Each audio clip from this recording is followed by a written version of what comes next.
Ayúdanos a difundir este mensaje. Visita amorfraternal.org/donaciones. Estás escuchando El Rey que no ves, una serie de estudio bíblico del libro de Apocalipsis. Bueno, es un gusto poder estar nuevamente aquí con ustedes y juntos compartir la palabra y ver lo que el Señor tiene para nosotros. Estuvimos una semana prácticamente fuera, estuvimos en Querétaro, en el track 2 de consejería. Un buen tiempo, muy cansado, pero el Señor hablándonos y enseñándonos muchas cosas. Primero que nada, de manera personal, cosas que como hijos de Él tenemos que ir ajustando, y también cosas que Él quiere que nosotros como parte de su pueblo podamos compartir y enseñar con todo aquello que tiene que ver con el crecimiento de nuestra vida. La vida cristiana no la midas por los años que tienes conociendo a Jesús. Muchas veces decimos, yo soy cristiano desde hace 20 años. La vida cristiana tenemos que medirla por el crecimiento que estamos teniendo. ¿Qué tanto estamos creciendo? ¿Se acuerdan el mensaje a Éfeso? No fue cuántos años tenía el Evangelio, sino te has olvidado de las cosas primeras y es importante que las vuelvas a hacer. Entonces, un gusto poder estar de regreso. Me encanta verlos y verlos dispuestos para escuchar lo que Dios quiere hablarnos el día de hoy. Así de que, ¿por qué no oramos y comenzamos con nuestro tema, con nuestro estudio de la palabra el día de hoy? Padre, te damos muchas gracias por tu fidelidad, porque tú eres bueno con nosotros, Señor, y porque sabemos que tú estás siempre listo para tratar con nuestra vida, para hablarnos. Señor, tú eres el que escudriña los corazones, tú conoces las intenciones, conoces las luchas, sabes los pensamientos, Señor, y tú hablas a tu pueblo, nos hablas a nosotros como tus hijos, y te pedimos que el día de hoy, a través de tu palabra, Señor, tú toques nuestra vida, nos transformes, nos lleves a crecer, Señor, y que podamos afirmarnos, que podamos sostenernos, que podamos retener aquello que tú nos has dado. Señor, tú nos llamas a una lealtad, a una fidelidad para contigo mientras estamos en este mundo. Señor, fortalécenos, ayúdanos para que podamos ser fieles. Tú nos has dado tu Espíritu Santo, no estamos solos, y nos has dejado tu palabra, Señor, para dirigirnos también. Y en esa confianza es que estamos aquí, Señor, sabedores de que tú eres poderoso para guardarnos para aquel día cuando tú regreses. Te damos muchas gracias en el nombre de Jesús. Amén. Vamos a estar leyendo en Apocalipsis, vamos a terminar el capítulo 2 el día de hoy, entonces te pido por favor me acompañes y vamos a leer del versículo 18 hasta el versículo 29. ¿Ya estás allí? Si no tienes Biblia, acércate a la persona que está enseguida de ti, te la va a compartir para que puedas leer también. Tenemos algunas Biblias acá atrás, si levantas tu mano, ahí te pueden pasar una. Y comenzamos entonces en el verso 18, dice así: y escribe al ángel de la iglesia en Tiatira, el Hijo de Dios, el que tiene ojos como llama de fuego y pies semejantes al bronce bruñido, dice esto: yo conozco tus obras y tu amor y fe y servicio y paciencia, y que tus obras postreras son más que las primeras. Pero tengo unas pocas cosas contra ti, que toleras que esa mujer Jezabel, que se dice profetiza, enseñe y seduzca a mis siervos a fornicar y a comer cosas sacrificadas a los ídolos. Y le he dado tiempo para que se arrepienta, pero no quiere arrepentirse de su fornicación. He aquí, yo la arrojo en cama y en gran tribulación a los que con ella adulteran, si no se arrepienten de las obras de ella. Y a sus hijos heriré de muerte, y todas las iglesias sabrán que yo soy el que escudriña la mente y el corazón, y les daré a cada uno según sus obras. Pero a ustedes y a los demás que están en Tiatira, a cuantos no tienen esa doctrina y no han conocido lo que ellos llaman las profundidades de Satanás, yo les digo, no les impondré otra carga, pero lo que tienen, reténganlo hasta que yo venga. Al que venciere y guardare mis obras hasta el fin, yo le daré autoridad sobre las naciones. y las regirá con vara de hierro, y serán quebradas como vaso de alfarero, como yo también la he recibido de mi Padre. Y le daré la estrella de la mañana. El que tiene oídos, oiga lo que el Espíritu dice a las iglesias. Amén. Hemos estado viendo los mensajes de Cristo a las 7 iglesias. Y veíamos que Cristo está en medio de las 7 lámparas, está en medio de las 7 iglesias y dice que se pasea entre ellas. Y veíamos que eso básicamente nos está diciendo cómo Jesús no solamente es el centro, Jesús está con su iglesia, la examina y Jesús habla a su iglesia. Y los mensajes que hemos estado viendo tienen que ver básicamente con la necesidad que tiene cada iglesia de instrucción de parte de Dios. Jesús sabe lo que su iglesia necesita. Jesús conoce lo que su iglesia está pasando. Jesús sabe lo que tú estás pasando, las luchas que tú tienes, las necesidades que tú tienes. Y Jesús habla a esa necesidad. Y la idea de Jesús en cada uno de estos mensajes es que su iglesia pueda aprender a seguir a Jesús en este mundo. La iglesia está en este mundo. Tú y yo estamos en este mundo, pero la Biblia dice que tú y yo no somos de este mundo. No pertenecemos a este mundo. Dios ha puesto un llamado en nuestra vida. Dios nos ha dado un anhelo para que tú y yo podamos vivir en este mundo anhelando siempre nuestro hogar, que podamos estar en la presencia del Señor. Y sin embargo, cada mensaje que Jesús ha estado hablando a sus iglesias tiene el propósito de dar dirección espiritual para que puedan ser discípulos en este mundo. Y la semana pasada Jeff compartió cómo estaba ese peligro a la iglesia en Pérgamo, cómo había esa opresión de parte del gobierno, del sistema político, como lo vimos en otras ocasiones en el caso de Esmirna, donde entre los judíos y los gentiles estaban presionando también a la iglesia.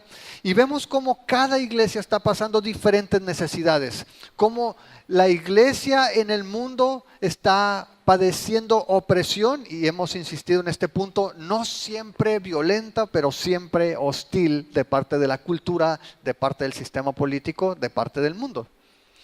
Y ahora llegamos a otra iglesia, y es muy interesante porque esta iglesia en Tiatira no hay mucha información.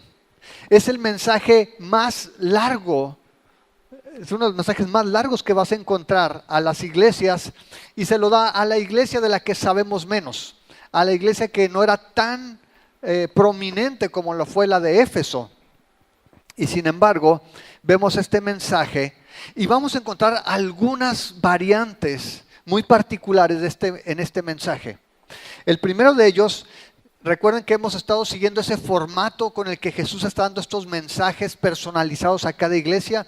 Un mensaje donde tiene ese formato profético de así dice el Señor del Antiguo Testamento, pero también ese mensaje donde Jesús se describe a sí mismo como aquel que está enviando el mensaje y usa algunos atributos que él usó en el capítulo 1, en esa visión de Cristo glorificado. Sin embargo, en este mensaje en particular, en el verso 18 comienza y da la instrucción: escribe al ángel de la iglesia en Tiatira.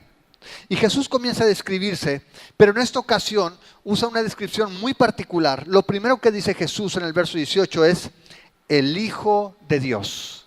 El Hijo de Dios. Jesús se describe a sí mismo como el Hijo de Dios. Además del Hijo de Dios, dice allí en el verso 18, el que tiene ojos como llama de fuego y pies semejantes a bronce bruñido, dice esto. Ahora, esos dos últimos hemos visto que los usa en el capítulo 1 también. Los toma de Daniel, decíamos que toma de la visión de Daniel, toma esas características. Ahora, ¿por qué se describe a sí mismo como el Hijo de Dios? Normalmente Jesús toma características de cada ciudad en donde está la iglesia a la que le está escribiendo, para referirse a sí mismo y para describir la condición un poco también de la ciudad. Ahora, en esta ciudad de Tiatira había un dios que era el patrón o el más conocido, y era Apolo. Y este dios Apolo era el hijo de Zeus, o también se le llamaba como Helio, ¿no? El dios del sol, Apolo. Ahora, Jesús toma esa idea de el hijo de Zeus para ponerse él como el verdadero hijo de Dios y comienza describiéndose como el hijo de Dios. Ahora, otra cosa significativa, si ustedes recuerdan, hablamos como César, también el emperador se nombraba Dios, se había autoproclamado. En el caso de Vespasiano, se había nombrado Señor y Dios. E incluso Vespasiano tuvo un hijo que falleció más o menos a los 3 años. Y lo que hizo Vespasiano es que nombró a su hijo Hijo de Dios. Y acuñó monedas donde en la moneda aparece, las puedes buscar en Google, aparece un niño sentado sobre un círculo, extendiendo sus manos. ¿Y qué crees que le puso en sus manos? 7 estrellas. ¿Se acuerdan? ¿Quién es el que tiene las estrellas en su diestra? Jesús. Ok. Cristo, tomando estas ideas prevalentes en esta ciudad, comienza describiéndose a sí mismo como el Hijo de Dios. Yo soy Jesús, el verdadero Hijo de Dios. No solamente eso, soy aquel que tiene la mirada penetrante, aquel que tiene la mirada como llamas de fuego, que tiene sus ojos como llamas de fuego. Y eso lo toma de Apocalipsis 1:14, cuando se describe a sí mismo también, usando esa figura de Daniel. Y Jesús lo que quiere decir de entrada es que no solamente Él como Hijo de Dios tiene autoridad final sobre todos. No importa si es Zeus, no importa si es Apolo, no importa si es César o si son sus hijos. Jesús es el único Hijo de Dios, el que tiene toda autoridad, el que tiene toda potestad. Y está llamando a la iglesia para que ponga sus ojos en Él, para que recuerde que Jesús es el verdadero Hijo de Dios, que mantenga su mirada puesta en Él. Y Jesús procede a describir cómo Él, teniendo esos ojos como llama de fuego, es el que puede penetrar. Él puede ver todas las cosas. Y Él no solamente las ve, Jesús juzga. Cuando habla de esa mirada como llama de fuego, es no solamente una mirada que conoce todo, sino que juzga. Juzga todas las cosas. Jesús puede ver y juzgar de primera mano. No necesita que nadie le diga nada, porque Él conoce todas las cosas. Y en el caso de Tiatira, pronto va a escuchar el juicio, el veredicto de parte de Cristo. La otra descripción que hace, pies semejantes a bronce bruñido, están también tomada esta figura de Apocalipsis 1:15, cuando dice que sus pies son semejantes al bronce bruñido, refulgente como en un horno. Y decíamos cuando hablamos del capítulo 1 que básicamente se refiere a que Jesús tiene esos pies muy estables. Jesús básicamente está describiendo esa característica que tiene de conquistar, de obtener, de conseguir todo aquello que Él se propone. Es Jesús como conquistador. Y recuerdan, hablábamos de Daniel, esa figura que tenía pies de barro mezclado con hierro, que estaba muy grande la estatua que vio el rey Nabucodonosor en su sueño, pero dice que llegó una piedra, lo golpea, ¿en dónde? En los pies. ¿Y los pies de qué eran? De barro y hierro. Y toda la estatua se viene abajo. A Jesús no le pasa eso. Jesús es muy estable en su pisada. Decíamos que Él sí pisa fuerte. Jesús lo que está diciendo básicamente es: soy el conquistador, soy el Hijo de Dios, soy aquel que conoce todas las cosas, aquel que juzga todas las cosas y aquel que conquista, aquel que es el victorioso. Ahora, nada más para que estés en contexto, esta ciudad de Tiatira era una ciudad, decíamos, pequeña, es una ciudad que estaba cerca del límite con Misia. Dice que fue una ciudad fundada por Seleuco entre el año 301 y 281 a.C. Era una ciudad que se volvió un centro comercial importante. Había muchos mercaderes y particularmente eran famosos por el arte de teñir telas. ¿Se acuerdan de Lidia en el capítulo 16 de Hechos? Aquella que escucha a Pablo, ella era precisamente de Tiatira.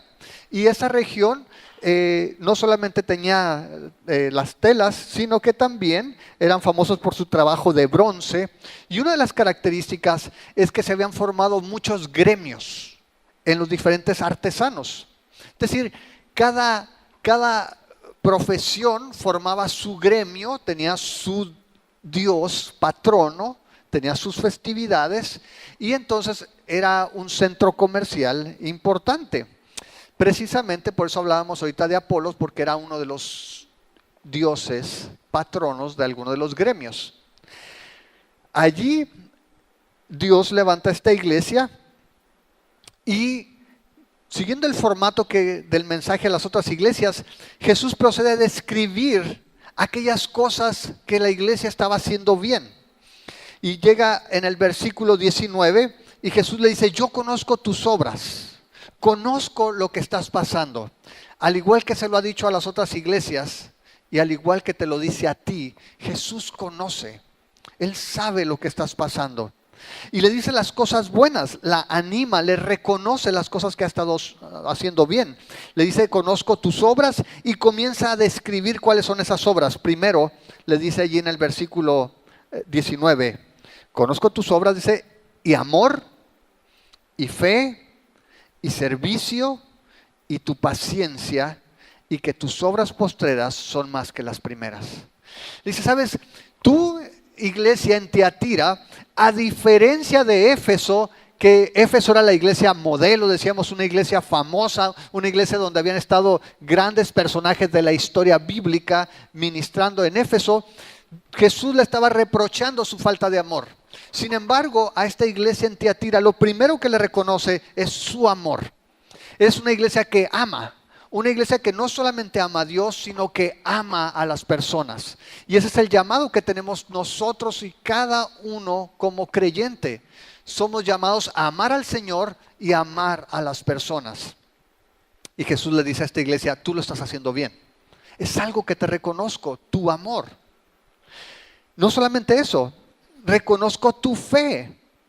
Y la fe es un asunto central en la vida cristiana y es algo muy importante en el libro de Apocalipsis también. Porque cuando habla de fe no solamente se refiere a la confianza puesta en Dios, sino a la fidelidad para mantener esa confianza aún en medio de la tribulación. Y Jesús le dice: sabes, te reconozco que no solamente eres una iglesia que ama, es una iglesia que tiene fe. Es una iglesia que tiene esa confianza aún en medio de la presión para seguir al mundo. La tercera cosa que le reconoce es el servicio. El amor y la fe nos llevan a servir a otros. En este caso está hablando del servicio, de atención a las necesidades de los demás. Cuando nosotros hablamos de servir a la gente, lo hacemos porque amamos a Dios. Y el amor a Dios tiene una consecuencia, nos lleva a amar a las personas. Y cuando nosotros servimos a las personas, estamos sirviendo a Dios. Por eso Jesús en los evangelios mencionaba que cuando tú le das agua a uno de esos pequeños, dice: me lo está dando a mí. Cuando tú y yo servimos a las personas, cuando tú y yo servimos a la gente, estamos sirviendo a nuestro Señor, estamos sirviendo a nuestro Maestro. Jesús le dice: te reconozco eso, lo estás haciendo. Amas, tienes confianza, estás sirviendo a las personas y no solamente eso, tienes paciencia, que la palabra es perseverancia. Te mantienes, sigues adelante en medio de las situaciones difíciles. Tú y yo somos llamados a eso mismo. La Biblia habla que cuando nosotros experimentamos la gracia de Dios, cuando tú y yo experimentamos el amor de Dios, la respuesta natural tiene que ser entregar nuestra vida a Él para agradarlo. En Romanos 12 dice que nosotros vayamos y entreguemos nuestro cuerpo como un sacrificio vivo. Y eso habla de nuestra vida, de nuestras acciones. Es la manera en que nosotros podemos responder a un Dios que se entregó por nosotros, a un Dios que es bueno. No solamente le reconoce estas cosas, la última cosa que dice es que ve crecimiento en esta iglesia. Le dice: reconozco tu amor, tu fe, tu servicio, tu paciencia, pero además veo que a diferencia de Éfeso, dice el versículo 19 al final, tus obras postreras son más que las primeras. Es decir, estás creciendo. Las últimas cosas que estás haciendo son cosas más grandes, lo haces con más intensidad, lo haces en mayor medida que al principio.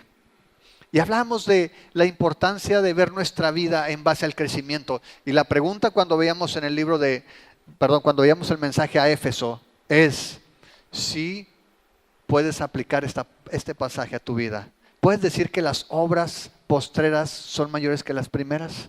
¿Puedes ver mayor pasión en tu vida por el Señor? ¿Puedes ver más servicio, más devoción? ¿Puedes ver más amor? ¿Puedes ver más confianza en tu vida el día de hoy que cuando conociste al Señor? Esta iglesia en Tiatira tenía esa característica. Y el Señor Jesús está reconociéndole todas estas cosas. Y le dice, yo lo sé, yo conozco lo que estás haciendo. Y sin embargo, a pesar de todas estas cosas, el Señor va a corregir a esa iglesia. Y le dice en el verso 20, pero. Normalmente en la Biblia los peros son buenas noticias, pero no en Apocalipsis. En Apocalipsis sé todo lo que estás haciendo, sé cómo estás creciendo, sé cómo amas, sé cómo sirves, sé cómo eres paciente, sé cómo estás creciendo, pero. Y mira cómo le dice allí, tengo unas pocas cosas contra ti. Tengo unas pocas cosas contra ti. Y sabes, suena fuerte que el Señor Jesús reprenda a la iglesia, pero qué bendición que nuestro Dios nos ame tanto, que esté al pendiente y nos hable para mostrarnos nuestros errores. Y le dice a la iglesia, tengo unas pocas cosas contra ti, que toleras a esa mujer Jezabel, que se dice profetiza. Toleras que esta mujer enseñe y seduzca a mis siervos a fornicar y a comer cosas sacrificadas a los ídolos. El reproche viene con respecto a una persona en particular. Esa mujer, Jezabel. ¿Quién era Jezabel? Bueno, los eruditos piensan en su mayoría que esta mujer Jezabel en realidad no se llamaba Jezabel, sino que era una mujer que esa característica de este personaje de la historia bíblica, Jezabel, aplicaba a esta mujer. De tal manera que la llama como si fuera su nombre real, Jezabel. Ahora, ¿quién era Jezabel? No sé cuántos de ustedes recuerden la historia, pero te voy a pedir que me acompañes a Primera de Reyes, al capítulo 16. Jezabel existió y en el libro de Primera de Reyes tenemos una descripción del carácter y de la identidad de esta mujer. Capítulo 16, en el verso 29, vamos a empezar allí. Dice el verso 29, comenzó a reinar Acab, hijo de Omri, sobre Israel, el año 38 de Asa, rey de Judá. Y reinó Acab, hijo de Omri, sobre Israel en Samaria 22 años. Y Acab, hijo de Omri, hizo lo malo ante los ojos de Jehová, más que todos los que reinaron antes de él. Porque le fue ligera cosa andar en los pecados de Jeroboam, hijo de Nabat, y tomó por mujer, ¿a quién? A Jezabel, hija de Ed-Baal, rey de los Sidonios, y fue y sirvió a Baal y lo adoró. E hizo altar a Baal en el templo de Baal que él edificó en Samaria. Hizo también Acab una imagen de acera, haciendo así Acab más que todos los reyes de Israel que reinaron antes que él, para provocar la ira de Jehová, Dios de Israel. Para empezar, entonces vemos que esta mujer Jezabel era o fue la esposa del rey de Israel, del rey Acab. Y dice que este rey Acab fue de lo peor. Fue de lo peor porque no solamente tomó los pecados de los reyes anteriores, sino que él fue y se casó con esta mujer que era extranjera, que esta mujer que vemos aquí era hija del rey de los Sidonios, y dice que Acab sirvió a Baal y empezó a construir ídolos en Israel. Entonces ya sabemos de dónde venía. Era extranjera, adoradora de Baal, y movió el corazón de este rey para adorar a otros dioses en Israel. Ahora, si te vas a 1 Reyes 18, no solamente era adoradora ella, sino que también era promotora de la adoración a otros dioses. En el versículo 4 dice, en 1 Reyes 18, verso 4 dice, porque cuando Jezabel destruía a los profetas de Jehová, Abdías tomó a 100 profetas y los escondió de 50 en 50 en cuevas y los sustentó con pan y agua. No solamente era promotora de la adoración a otros dioses, sino que se dedicó a matar a los profetas del Señor en Israel. Mientras ella estuvo con su marido en el trono, ella persiguió a los profetas, y si te vas al versículo 19, dice allí, envía pues ahora y congrégame a todo Israel. Estas son palabras de Elías pidiendo que congreguen, dice, a todo Israel en el monte Carmelo, y los 450 profetas de Baal y los 400 profetas de Acera que comen en la mesa ¿de quién? De Jezabel. Es decir, Jezabel sostenía a 850 profetas que no eran profetas del Señor. Eran profetas de otros dioses y los tenía sentados a su mesa. Es decir, movió el corazón del rey, mató a los profetas del Señor y tenía profetas de importación, profetas pirata también, allí en Israel, en su mesa. Ahora, sabemos que Elías era el profeta, o fue el profeta que mató a los falsos profetas. Él los desafía, un duelo de profetas, ¿no? El Dios que responda primero ese gana, y el Señor responde a la petición de Elías, consume un sacrificio que había sido mojado, consume el sacrificio y el agua también, y entonces mata a los profetas. ¿Y qué es lo que hizo la reinita? Bueno, vaya al capítulo 19, verso 1, y dice, Acab dio a Jezabel la nueva de todo lo que Elías había hecho y de cómo había matado a espada a todos los profetas. Entonces envió Jezabel a Elías un mensajero diciendo, así me hagan los dioses y aún me añadan, si mañana a esta hora yo no he puesto tu persona como la de uno de ellos.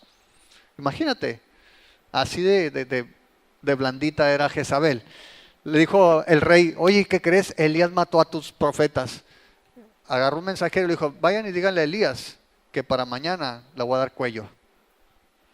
Y Elías huye. Elías le tenía miedo. Elías corre cuando le dicen ese mensaje. Elías corre. Sin embargo, tenemos otro relato para que lo leas en tu casa en 1 Reyes 21, para que veas el carácter de esta mujer. El esposo estaba triste porque quería una viña, el rey Acab quería la viña de Nabot, va y se la quiere comprar. Nabot le dice, en él no se hace, no te la voy a vender, me la dejaron mis antepasados. El rey se agüita y está haciendo un berrinche ahí, está haciendo pucheros, lo ve Jezabel y dice, ¿qué te pasa? ¿Por qué estás triste? Dice, quise comprar la viña, Nabot no me la quiso vender y yo la quiero y estoy triste. Le dice, ¿no eres tú el rey? Agarra testigos falsos, los pone, acusa falsamente a Nabot, lo mata, se queda con la viña y le dice, ahí está la viña, es tuya. Así lo arregló. Y el Señor le manda un mensaje a Jezabel, está en 1 Reyes también en el capítulo 21, en el verso 23, dice, de Jezabel también ha hablado Jehová diciendo, los perros comerán a Jezabel en el muro de Jezreel. El que de Acab fuera muerto en la ciudad, los perros lo comerán, y el que fuera muerto en el campo, lo comerán las aves del cielo. Y vas a ver en 2 Reyes, capítulo 9, versículo 30, como Jehú, el Señor le puso la horma de su zapato a Jezabel. Jehú va por ella, la reina escucha que van por ella, dice que se pinta los ojos, se arregla el cabello, se pone en la ventana y dice, ¿qué pasó, asesino? ¿Vienes por mí o qué? Llega Jehú, se para enfrente de la ventana y Jehú, pues que no era nada blandito también, dijo, ¿quién está conmigo? Se asoman unos eunucos y dice, aviéntenmela por la ventana, y la empujan y muere Jezabel. Esta era la reina Jezabel, la mujer que movió el corazón del rey y de toda la nación para adorar a los ídolos. Y ese nombre lo vemos ahora acá, hablándose de esta mujer que estaba en Tiatira y que estaba trayendo una influencia negativa en la iglesia, los estaba llevando a la idolatría. Y le dice Jesús allí en el verso 20, tengo unas pocas cosas contra ti, que toleras que esa mujer Jezabel, que se dice profetiza, enseña y seduzca a mis siervos a fornicar y a comer cosas sacrificadas a los ídolos. Primero que nada, le dice, me molesta, tengo contra ti que permitas que esta mujer enseñe. Dice que ella se autonombró profetisa. Es decir, ¿has escuchado alguna vez a alguna persona esas que dice, el Señor me dijo esto? El Señor me dio un sueño. El Señor me habló. Dice, no permitas que esta mujer que se dice profetiza esté desviando el corazón de la iglesia. No tienes que ir a Tiatira para encontrar gente así. No tienes que viajar al pasado para encontrar autoproclamados profetas o apóstoles. Es más, no tienes que salir de la ciudad para hacerlo. Muchas personas el día de hoy también están bajo gente que se autoproclama apóstol o profeta. Autoproclama.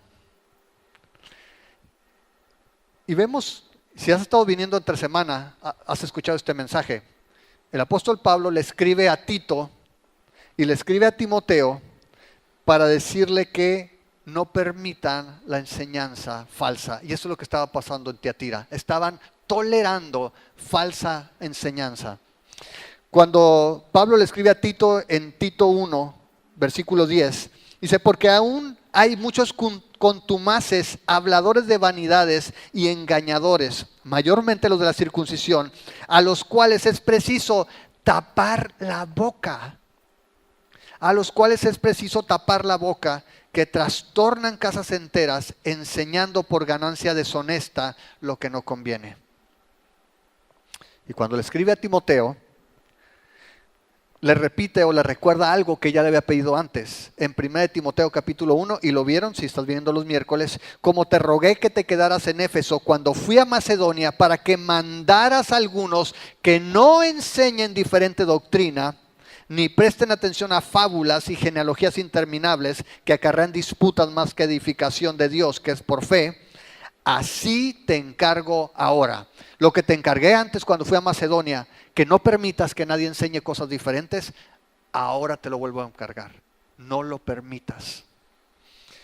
Cristo, el Señor Jesús, glorificado, le está diciendo a la iglesia, tengo contra ti que estás tolerando falsa enseñanza. Continuamente vas a ver en el Nuevo Testamento las advertencias, porque esta mujer Jezabel se había autoproclamado profetisa, pero sabemos porque nos dice que va a haber autoproclamados cristos, autoproclamados maestros, autoproclamados profetas. No permitas que siga enseñando. ¿Por qué? Dice allí que está desviando, está llevando a los siervos, dice, los seduce y los lleva a fornicar y a comer cosas sacrificadas a los ídolos. Ahora, cuando vemos en el contexto de Tiatira estas cosas, tenemos que considerar lo que mencionaba al principio. En este contexto de Tiatira, había los gremios. Si tú querías vender tu mercancía, si tú eras, vamos a decir, alfarero, tenías que irte al gremio de los alfareros, tenías que ser parte de ese gremio, y entonces se reunían periódicamente, y era todo un sistema. Lo puedes ver, busca en internet y te vas a dar cuenta cómo había la escuela de los aprendices, cómo estaban los maestros, cómo se ayudaban para levantar la industria, pero también tenían su servicio religioso, y entonces hacían sus comidas y le pedían a su Dios, a su ídolo patrón, que los ayudara. Y normalmente, como sucede con toda la idolatría, esto terminaba en inmoralidad. Y es bien interesante, ahora que estábamos ahí en el curso de consejería, una frase que dijeron por allí, que es muy cierta, dice, nosotros las personas, dice, terminan pareciéndose a aquello que idolatran. Las personas terminan pareciéndose a aquello que idolatran. Me voy a ir desde el nivel más básico hasta el más complicado.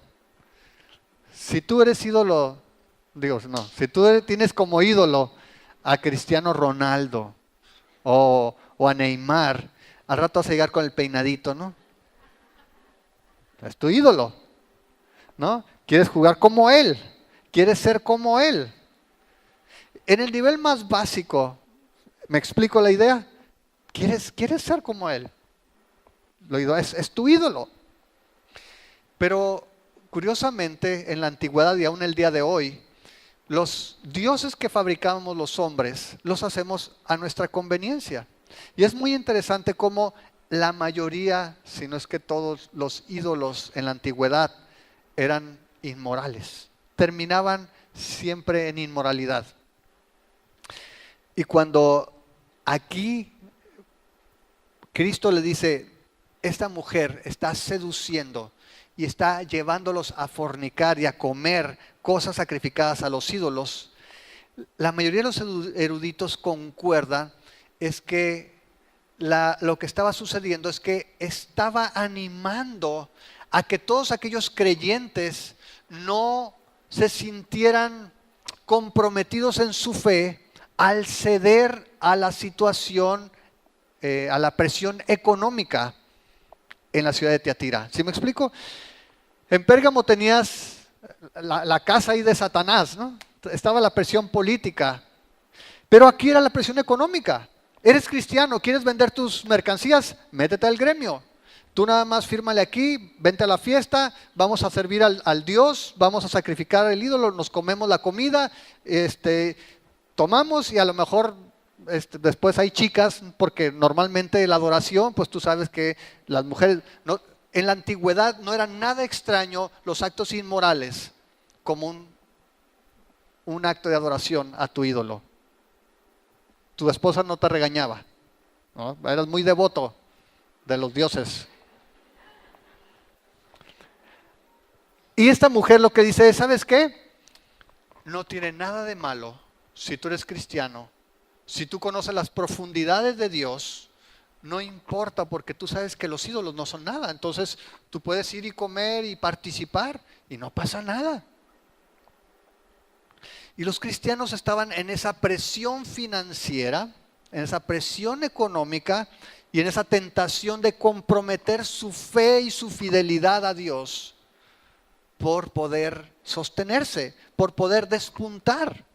Y ese era el punto que Cristo está señalando aquí. Está llevándolos a fornicar y a comer cosas sacrificadas a los ídolos. La fornicación no tiene que ver necesariamente con el acto físico, sino, acuérdate, en la Biblia normalmente cuando la idolatría se equipara a la fornicación, espiritualmente hablando. Estás dejando de ser leal, de ser fiel a tu Dios y estás adulterando, estás cometiendo fornicación con otros dioses. Aunque, insisto, normalmente se involucraban actos de inmoralidad en la adoración a los ídolos. Pablo, en este respecto, escribe algo muy similar en 1 Corintios, en el capítulo 8. Si ustedes recuerdan, acompáñame para allá. 1 Corintios 8, verso 4. Era una pregunta que tenía la iglesia de Corinto. Y Pablo dice, acerca pues de las viandas que se sacrifican a los ídolos, sabemos que un ídolo nada es en el mundo y no hay más que un Dios. Pues aunque hay algunos que se llamen dioses, sea en el cielo o en la tierra, como hay muchos dioses y muchos señores, para nosotros, sin embargo, solo hay un Dios, el Padre, del cual proceden todas las cosas, y nosotros somos para Él, y un Señor, Jesucristo, por medio del cual son todas las cosas, y nosotros por medio de Él. Pero no en todos hay este conocimiento, porque algunos habituados hasta aquí a los ídolos, comen como sacrificado a ídolos y su conciencia, siendo débil, se contamina. Si bien las viandas no nos hacen más aceptos ante Dios, pues ni porque comamos seremos más, ni porque no comamos seremos menos. pero mira que esta libertad suya no venga a ser tropezadero para los débiles. Acuérdate que un refrán, una frase de los corintios era: todo me es lícito. Somos libres, puedo hacer cualquier cosa. Algo que en la mayoría de las iglesias o la mayoría de los creyentes hemos atribuido al apóstol Pablo, lo cual no es así. Pablo está reprendiendo y él repite ese dicho para desmentir esa idea de que los cristianos podemos hacer todos, cualquier cosa en nuestra libertad. Pablo dice: ustedes han dicho, ustedes dicen, todo me es lícito. Pero yo les digo, dice Pablo ahí también, glorifiquen a Dios en su cuerpo. Esta mujer profetiza, esta autoproclamada profeta estaba enseñando algo parecido a los nicolaitas, donde dice: ¿sabes qué? No importa si tú eres perfecto en tu espíritu, si tú has recibido a Jesús, no importa lo que pase en la carne, los ídolos no son nada. Tú puedes comprometer y comer y participar de las fiestas y tú sigues siendo creyente. No hay problema. Y Jesús dice: ¿sabes qué? Estás seduciendo, estás llevándolo a fornicación y están cometiendo actos inmorales y comiendo cosas sacrificadas a los ídolos. ¿Cuál es el problema? ¿Cuál es el problema con esto? El gran problema es una fidelidad comprometida.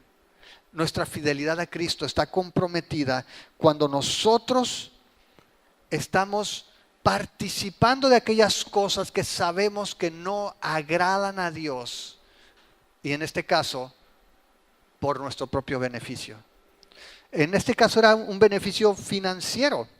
En este contexto el efecto básicamente es que los cristianos decían: ¿qué hago? Porque si no participo de estas cosas no me va a ir bien en el negocio. Porque si no pertenezco al gremio de los que pintan las telas o de los que trabajan el bronce, no voy a poder prosperar.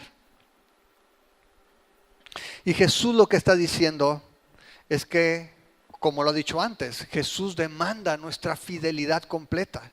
Jesús demanda nuestra lealtad. Jezabel decía: no hay problema, puedes tener a Dios y puedes tener a cualquier otra. Y eso es lo que sucedía en el pueblo de Israel. Israel nunca abandonó completamente a Jehová. ¿Estás de acuerdo? Decía: Jehová es nuestro Dios, pero tenemos un palito aquí para acera. Jehová es nuestro Dios, pero tenemos a los becerros de oro.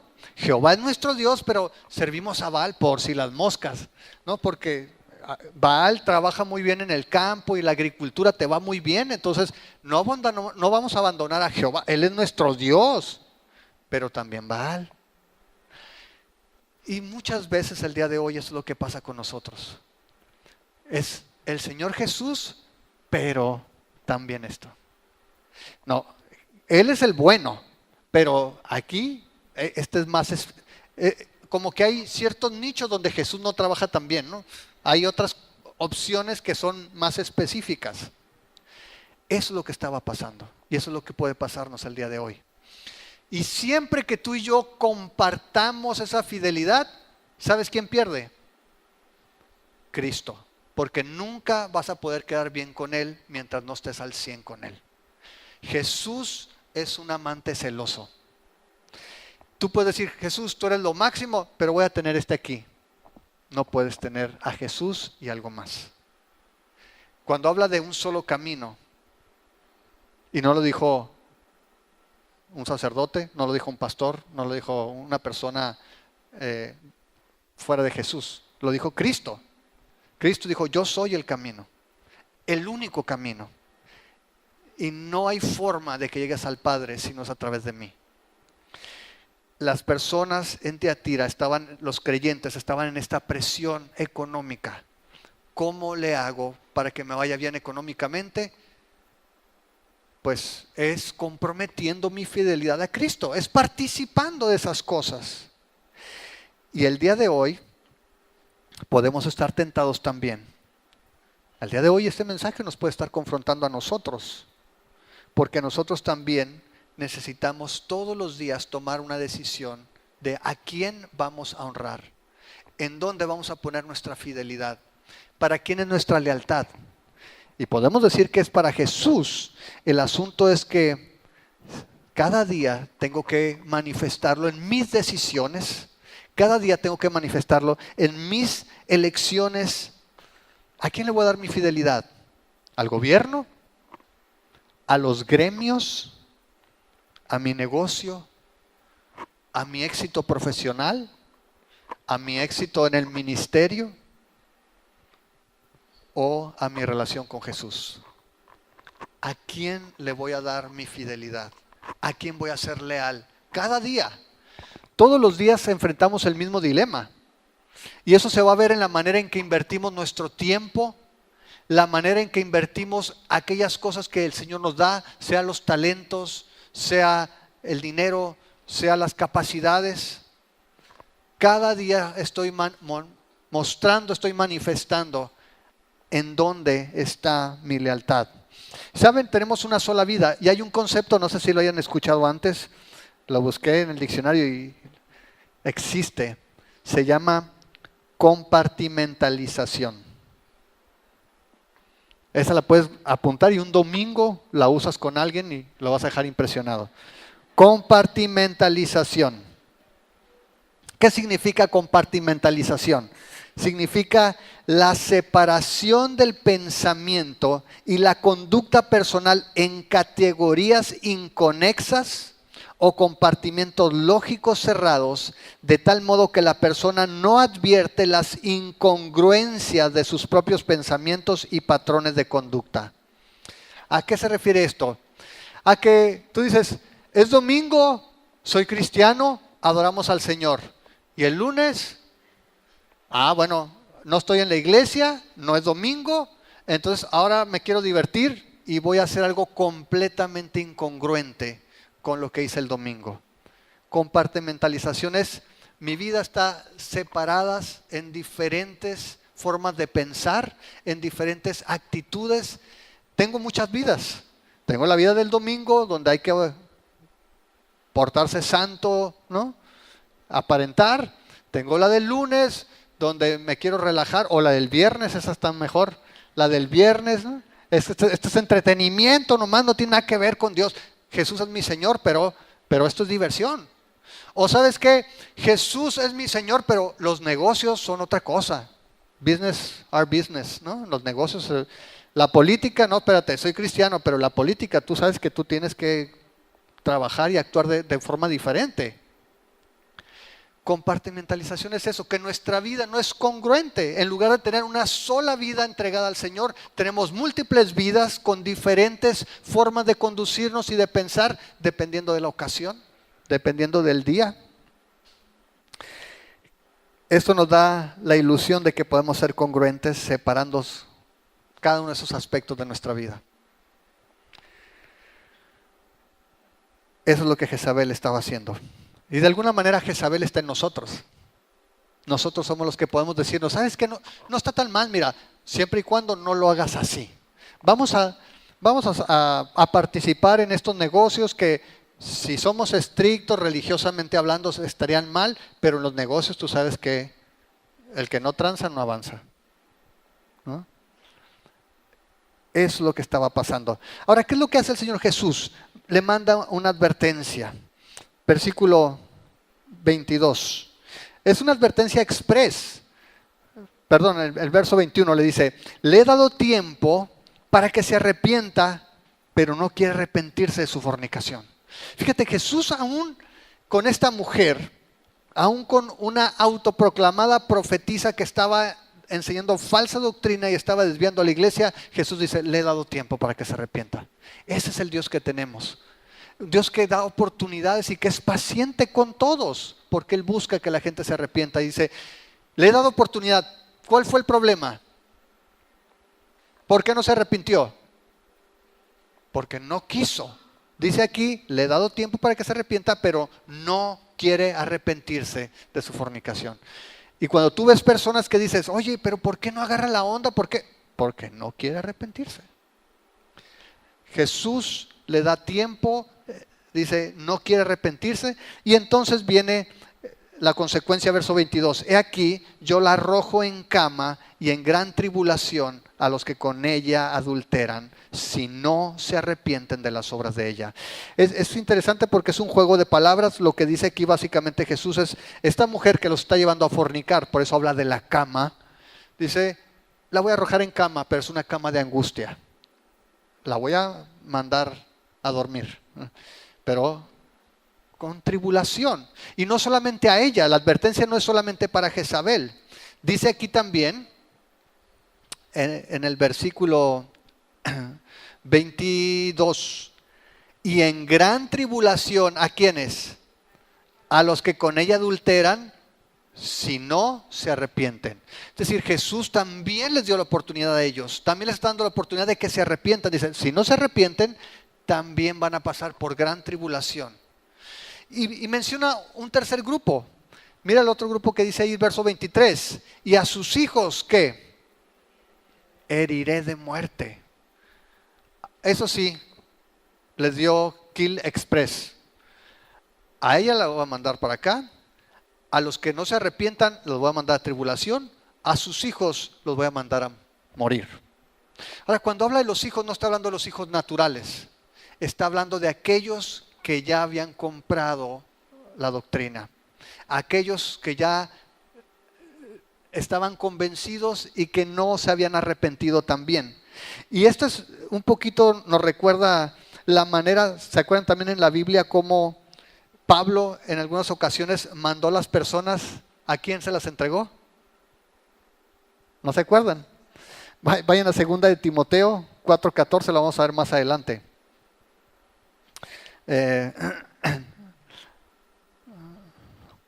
No, perdón, es en 1 Corintios 5, primero. 1 Corintios 5, verso 1.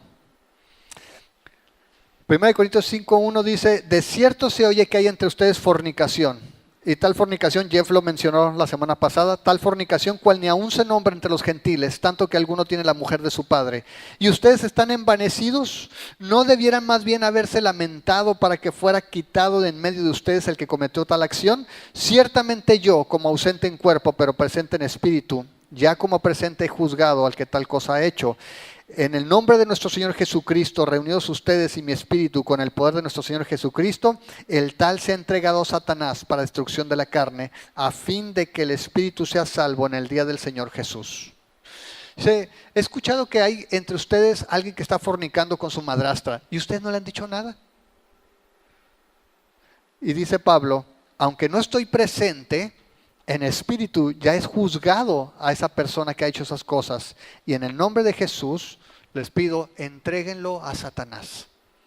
¿Qué significa eso? Es sacarte de la cobertura de la iglesia. Es dejarte solo. Dice, entréguenlo para que sufra en la carne, pero se arrepienta. Y esto es importante, decíamos ahora sí, 1 de Timoteo, en capítulo 1, verso 18, dice, este mandamiento, hijo Timoteo, te encargo para que conforme a las profecías que se hicieron antes de ti en cuanto a ti, milites por ellas la buena milicia, manteniendo la fe y buena conciencia, desechando la cual naufragaron en cuanto a la fe algunos, de los cuales son Himeneo y Alejandro, a quienes entregué a Satanás para que aprendan a no blasfemar. ¿Por qué es importante esto? El Señor nos habla de disciplina en la iglesia. Y hoy en día, así como Jezabel, también hay la enseñanza de que nadie te puede juzgar en la iglesia. Si tú pecas, nadie te puede decir nada, porque todos somos pecadores. Y eso es cierto, todos somos pecadores. Pero el Señor precisamente nos ha dejado su palabra y ha puesto personas en la iglesia para que podamos juzgar dentro de casa. Muchas personas el día de hoy están tomando esta parte, esta idea de no juzgues, para poder vivir una vida como los nicolaitas o como lo decía Jezabel, donde decimos que Jesús es el Señor, pero nuestra vida, como dice Pablo a Timoteo, hablan de la piedad, pero niegan la eficacia de ellos. Niegan la eficacia de ella en sus vidas. Pablo, y voy a leer la Nueva Traducción Viviente, en 1 Corintios capítulo 5, verso 9 dice: cuando les escribí anteriormente, les dije que no se relacionaran con personas que se entregan al pecado sexual. Pero no me refería a los incrédulos que se entregan al pecado sexual, o son avaros o estafadores, o rinden culto a los ídolos. Uno tendría que salir de este mundo para evitar gente como esa. Lo que quise decir es, no se relacionen con ninguno que afirma ser creyente y aún así se entrega al pecado sexual, o es avaro, o rinde culto a los ídolos, o insulta, o es borracho o estafador. Ni siquiera coman con esa gente. No es mi deber juzgar a los de afuera, pero sí es responsabilidad de ustedes juzgar a los que son de la iglesia y están en pecado. Dios juzgará a los de afuera, pero como dicen las Escrituras, quiten al malvado de entre ustedes. Eso es lo que nos llama el Señor. No podemos pensar que como es malo juzgar, no podemos decir nada y entonces cada quien puede vivir de la manera que quiera y comprometer la fidelidad a Jesús. Pablo dice, no puedes juzgar a los que están fuera. El Señor se va a encargar de ellos. Pero los que están en la iglesia, quiten a ese malvado de entre ustedes. No lo permitas. Jesús tiene una acusación con esta iglesia y le dice, ¿sabes qué? Has permitido esto, has tolerado esto.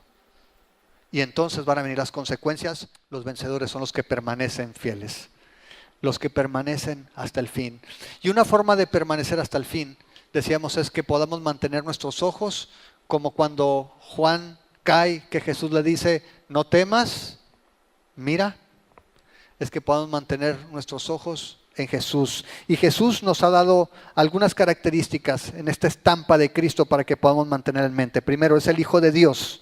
Segundo, es el que tiene los ojos como llama de fuego. Tercero, es el que tiene los pies de bronce bruñido. Cuarto, es el que nos da la oportunidad de arrepentirnos. 5, es el que paga a cada uno según sus obras. 6, es el que hace y cumple promesas increíbles. Ese es el Hijo de Dios.